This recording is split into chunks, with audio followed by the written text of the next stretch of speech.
Welcome to லக்ஷராஸ் kitchen. சூப்பரான டேஸ்டில் chicken pasta biryani தான் இன்னைக்கு நம்ம செய்ய போகிறோம்.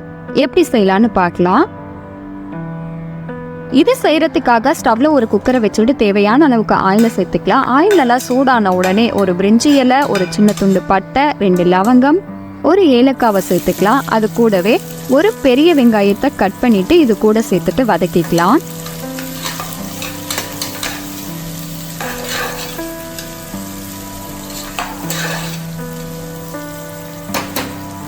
வெங்காயம் ஓரளவு வதங்கின உடனே இதில் 1 ஸ்பூன் அளவுக்கு இஞ்சி பூண்டு விழுது சேர்த்துட்டு வதக்கிக்கலாம். இப்போ இதில் கொஞ்சமா புதினா இலைகளை சேர்த்துட்டு கலந்து கொடுத்துக்கலாம்.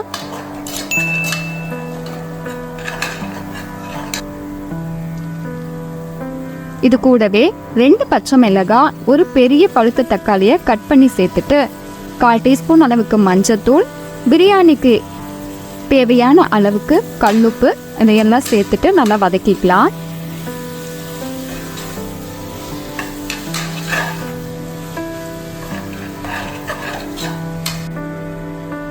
தக்காளி ஓரளவு வதங்கின உடனே 2 ஸ்பூன் அளவுக்கு சிக்கன் மசாலா, 2 ஸ்பூன் அளவுக்கு தனி மிளகாய் தூள் இதையெல்லாம் சேர்த்துட்டு நல்லா கலந்து கொடுத்துக்கலாம்.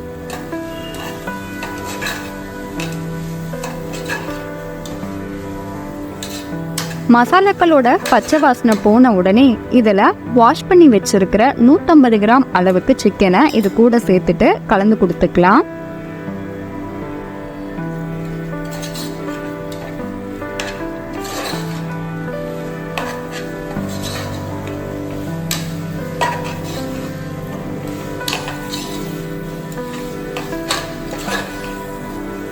சிக்கன் மசாலாக்களோட நல்லா மிக்ஸ் ஆகி ஓரளவு வெந்து வந்துருச்சு.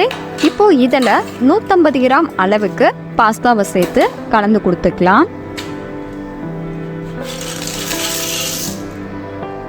பாஸ்தா மசாலாக்களோட நல்லா மிக்ஸ் ஆகணும்.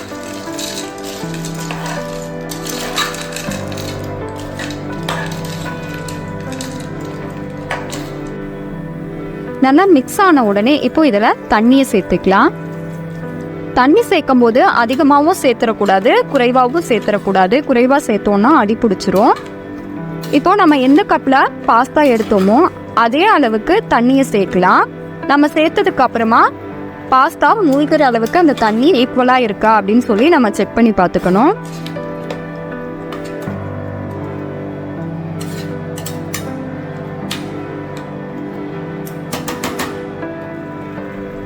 இப்போ நல்லா கொதி வந்த உடனே உப்பு காரத்தை டேஸ்ட் பண்ணி பார்த்துட்டு மூடி போட்டு மூடி ஹை ஃப்ளேமில் 3 விசில் விட்டு எடுத்துக்கலாம். அட்டகாசமான சுவையில் சிக்கன் பாஸ்தா பிரியாணி ரொம்ப ஈஸியாக ரெடி ஆயிடுச்சு. கண்டிப்பாக இதே மாதிரி நீங்களும் ட்ரை பண்ணி பாருங்க. பிடிச்சிருந்தா லைக் பண்ணுங்க, ஷேர் பண்ணுங்க, கமெண்ட் பண்ணுங்க. மறக்காம லக்ஷராஸ் கிச்சனை சப்ஸ்கிரைப் பண்ணுங்க. தேங்க்யூ.